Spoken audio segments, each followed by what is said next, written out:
I'm John Snow, and for some years I've worked in a day centre in central London where we come into contact with large numbers of women who are sustaining their drug dependence through sex working. These are women who frequently get into trouble with the law. There are other women who get into difficulties over social security. There are still others who may have acted as drug mules, but they're women who end up in British jails. We jail more women than any other country in Western Europe. It's not doing anybody any good.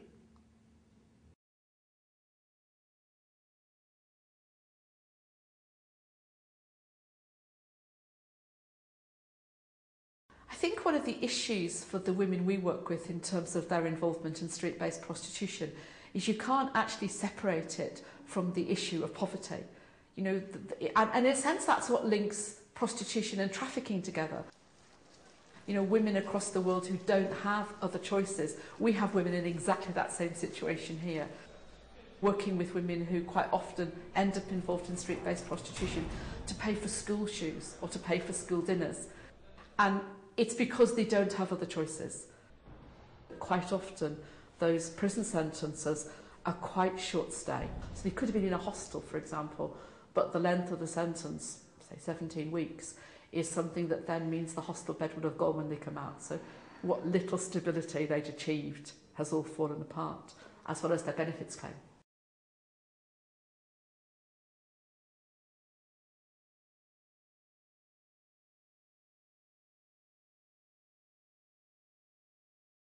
There's a large number of West African women who have been brought into the UK that have been trafficked here. These are women who are young women that have a dream of going to a first world country to achieve something. But what they're brought in for is either prostitution or some kind of employment. Many times when they're coming through immigration or customs, they're arrested and are placed into prison, so they're double punished.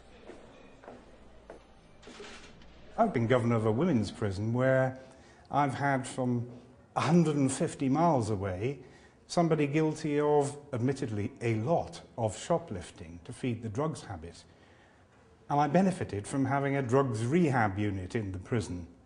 But what an expensive, topsy-turvy way around to provide drugs rehab, to drag a woman away from home 150 miles away and put her into a prison. Surely that should be in communities. It's in communities that the investment should happen.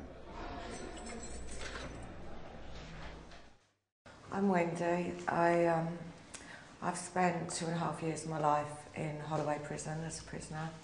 I was released in 2002.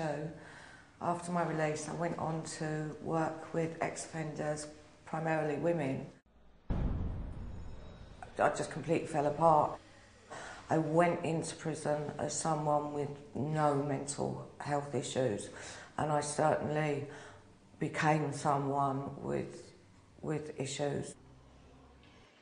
I did self-harm because the pain in my stomach was so bad that the only way I could stop it was to bang my head on a wall or hurt myself. It's the closest I've ever got to suicide. I was one breath away from it, and the reason I felt like that is because I wanted to be with my daughter so much and it hurt so much. And the reason I didn't do it is because of her. I think the thing that always strikes you when you go to women's prisons is the degree of distress, the degrees of self-harm, of previous abuse, of low self-esteem. For many of those women, as Baroness Corson's report showed, prison isn't either necessary or right.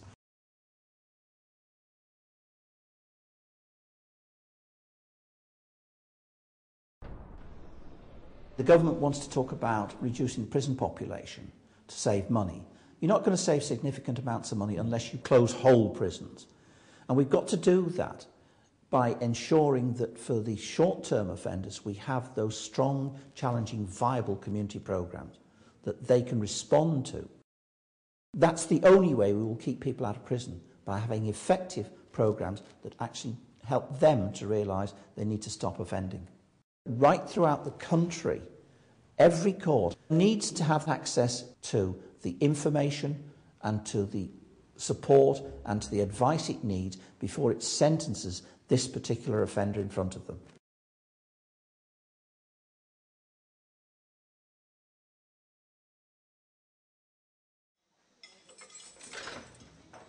We have to make sure we understand that when we are putting a woman into prison for often a very, very low-level offence, we're not only disrupting her life, but we're actually putting children into a place where they're more at risk. They often lose their home, they often come out on that additional cost. The absence of services does often put us in a position where we have no choice, and I think the courts would say the same. Services that we could use or we could draw on prior to charge. From what I know about the women's centres, that they definitely reduce reoffending, which is a great outcome for the women and for the communities. This is a really important way in which we can actually make women feel more confident in their communities, protects their children, and it also provides a place where police officers can also meet them in a very safe environment.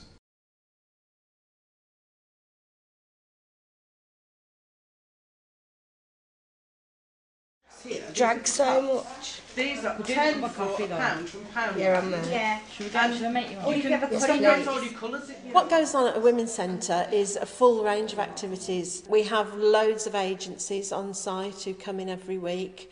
Drug agencies, alcohol, debt counsellors. Good, don't go for red, because it would be too bright. And I've got to finish like that bit of the foot off of that colour. And that's going to be a pink. A pale pink. Yeah. Lovely. Well done. Being a one-stop shop, being a centre where everything's available for them in one space is really important, and the peer support that they receive from the other women. Do you want to be? Do you want some? Yeah, I don't mind. Do you want some? Oh, that'd be great if you don't mind being. Do you want some? I'm okay, thanks. Have some, share it. This is what the centre's about. It is a joy when you see somebody move from where they used to be, very, very chaotic situations, to being in a place where they're completely sorted, got their own flat, having a child and maybe being able to keep that child. It's massive, and it's lovely to be able to watch that. The biggest single difference, in my view, between seeing a woman in a prison and seeing the same woman in a women's centre is that in a women's centre she's living at home, she's paying her bills, she's looking after her children often, she's having to take responsibility for her life, whereas in prison she's often dependent, often desperate, but not in any way, shape or form taking any responsibility. And that's the difference. And if you can take responsibility, then you can sort out getting out of debt. You can break addictions, you can address your mental health needs, gain skills for employment, you can become the kind of mother you want to be. But doing that from a prison is a really difficult thing. How could anybody do that, despite the staff doing their best? My daughter was so brave,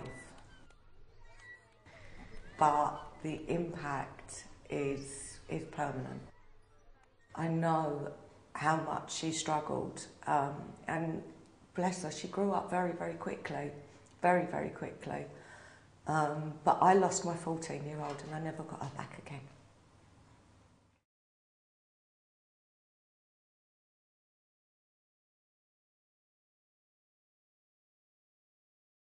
For a lot of women, most women, the support is the thing that will get them through that, because most of them, they don't want to go to prison, they don't want to offend.